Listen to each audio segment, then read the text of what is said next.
All right, I'm going to get straight to the point. Sometimes supervisors, they suck. They're not good. They're not being effective. They're not being supportive. If you find yourself having a supervisor that you feel like is not supportive and or even potentially toxic, I want you to listen, because there are certain ways in which you can deal with this that could be professional and helpful, or there are ways that you could deal with this that might come back and bite you in the butt. So let's talk about what to do if you're finding yourself working in an environment as a mental health professional or therapist where your supervisor is just not great. Now, I want to say, as a supervisor, there are good supervisors out there. And there are supervisors that are super warm and compassionate and supportive and attentive and create environments that are actually really great places to work. And sometimes that's not the case. And if you have a supervisor or you've had a supervisor who has been less than great, or they have not shown up for you in the ways that you need, I want you to know, I know that that is really hard. I know that that makes your job 10 times harder, and it's very lonely and isolating to go through being a mental health professional and therapist every day and just not feel supported. This is not the norm, but it does happen. And so if you find yourself having a bad supervisor, there are certain ways in which can be really helpful for you to deal with this and to navigate this, because we want to make sure that we're staying as professional as possible and we're not finding ourselves in a situation where we're responding in a way that is maybe also unhealthy or toxic. We are taking on the stress in a way that causes us to feel very burnt out, making us want to leave our profession entirely, or putting ourselves in a potentially compromising situation, because your supervisor is who they are and you can't change that, but how you address that is key. So let's talk about what an unhealthy or unhelpful supervisor or even a toxic supervisor might look like. Now, I have done several videos about my reaction to bad supervisor / supervision stories, and that's going to give you a lot of information about what a bad supervisor could look like. If you haven't checked those out, make sure you do if you're looking for more of that. But in summary, a bad or toxic supervisor could look like a variety of things. It could look like someone who's unhelpful or unsupportive. It could look like they are creating an environment or culture at work that's very hostile. You get reprimanded for things that are not within your control, like clients' early termination, or there is a massive emphasis on you not having good boundaries because it benefits the company when you don't have good boundaries and you are laxed, or you change plans last minute so that you can see clients. It could be a supervisor that you feel like is not supportive, or maybe they're not providing good, sound clinical judgment or guidance or services, and you're watching that happen. And you're trying to figure out, what do I do with that information? It could also look like a supervisor that might gossip or talk about you with other colleagues, or is just very unprofessional. They could be unsupportive of your needs and your self-care time. They could minimize things that you're going through, right? Like, you're starting to get a picture, and I'm sure that you have your own ideas of what a not great supervisor is, because maybe you have one right now. And so it could be a lot of different things, but if you feel like that your supervisor is unhelpful or unsupportive, then there's likely a reason that you're feeling that way. So let's talk about, what do you do when you find yourselves working in an environment or with a supervisor that's not good? First and foremost, always stay professional. I know this is hard. I know people can push buttons. We are obviously not robots. We have our own feelings and emotions and thoughts. And it is so important that you stay professional, even if your supervisor isn't, because their actions reflect them and your actions reflect you. And if you don't respond in a professional way, you can't blame that on your supervisor. That's on you. You're an adult. That's on you.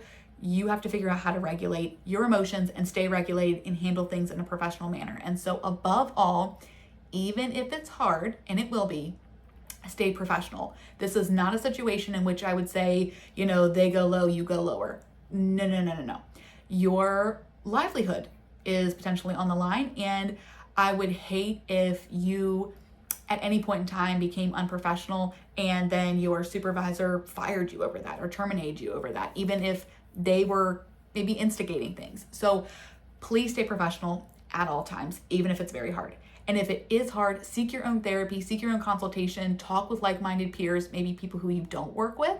If there's a potential for that to kind of get spread around, or for there just to be maybe a not good situation to arise, seek support with that, but always stay professional. The second thing would be, don't try to get them to like you. If you have a supervisor who is toxic or unhealthy, or you feel like it's just not a good supervisor, getting under their wing is not the best approach. I know it might feel like, it would just be easier if they liked me, or they get off my back if they liked me, or if I just kind of appease them in this way. And I'll tell you, that is a Band-Aid on a huge wound. That is not going to be helpful or effective long term, especially if getting them to like you causes you to compromise your own values, beliefs, or morals along the way. Don't go down that road. In fact, while it may not feel good, because naturally we want to be liked, if you have an unhelpful or a toxic supervisor, it's better for them not to like you than to just try to figure out how to get them to like you to get off your back, because that's going to be very compromising for you potentially. That's going to be very exhausting, and you could do everything and they still not like you or turn it around on you. So stay true to yourself during all of this.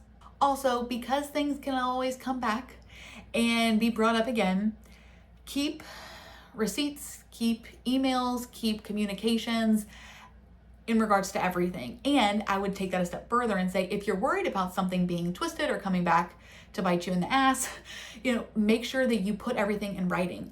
Send emails, have documentation proof so that your ass is covered, essentially. CYA. Always be mindful of what you write and keep everything and keep all the documentation that you have in the event that you ever need to use it to defend yourself. And I hate that we're even having to talk about that, but that is the reality when you have a toxic supervisor.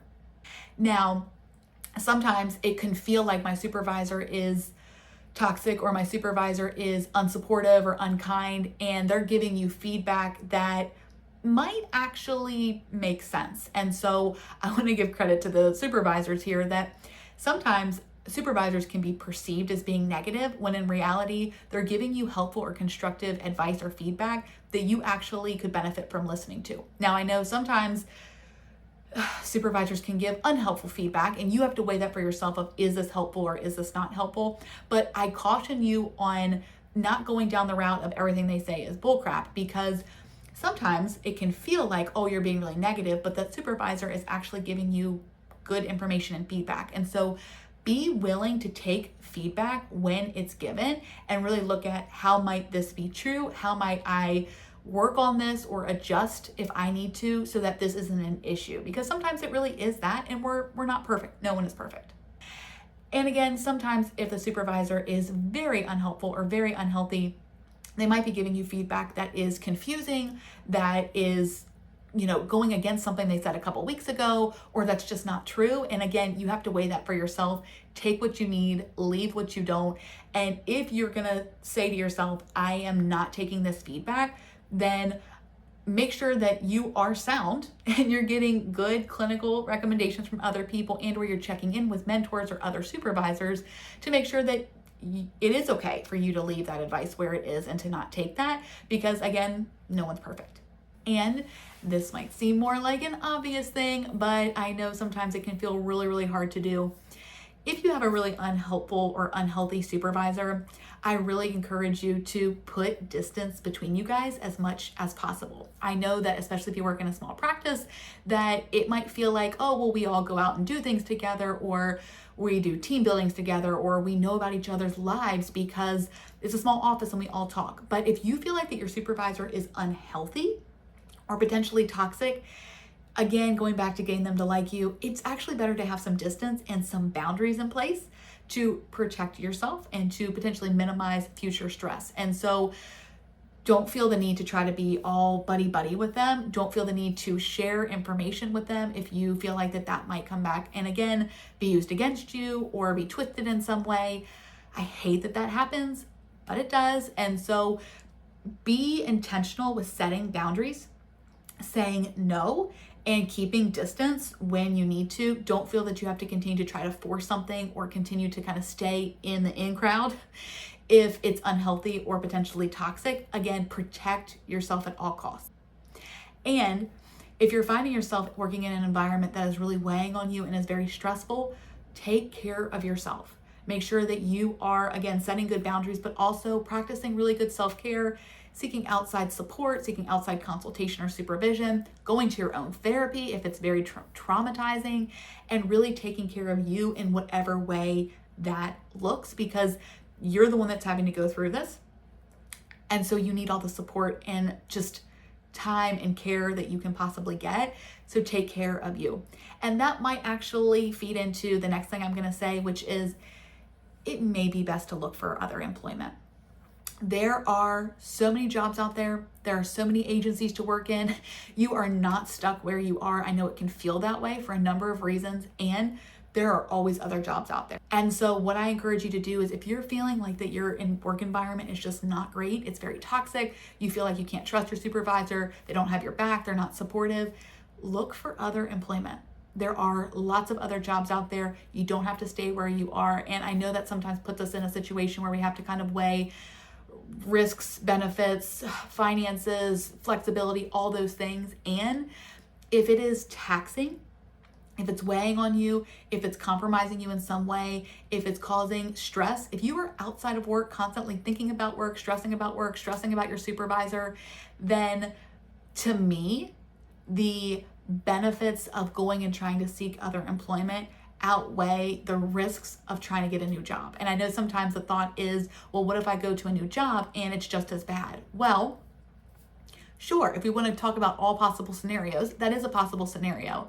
But I encourage you to look at, what do I want out of a job? What's not working? And how can I find a job that aligns more with what I need? And when I go to do interviews, be very intentional with being selective and asking lots of questions to your supervisor to get a feel of, do we have a good relationship? Is this somebody I can trust? Is this somebody I feel like I would like working under? Because that is key. And I know finances and benefits and all that stuff, it's appealing, it ropes you in, it's important, and also it doesn't take away from having a bad supervisor. So I encourage you to look for other employment and put yourself out there and change jobs if you need to, because your mental health and your overall well-being is not worth sticking out a job that you hate, that's taxing mentally, emotionally, that causes you to feel burnt out or causes you to want to leave the profession. Again, I know having a bad supervisor is a very, very tough spot to be in, and it is temporary if you utilize the tools that I gave you today. Please don't be afraid to branch out, to try something new, to go on interviews, to try to get a new job if need be, if you feel like that you need to. There is nothing wrong with saying, I don't want to work here anymore. And if you do want to work there, try the tools that I gave you, and hopefully it eases things a little bit and gives you space from that supervisor and allows you to continue to show up and do your job. If you feel like that you can't though, listen to that. I know a lot of people don't have great supervisors, or they've not had great supervisors in the past. If this is you, I just want to say you are not alone. And again, this is temporary. I hope this was helpful. Until next time, bye.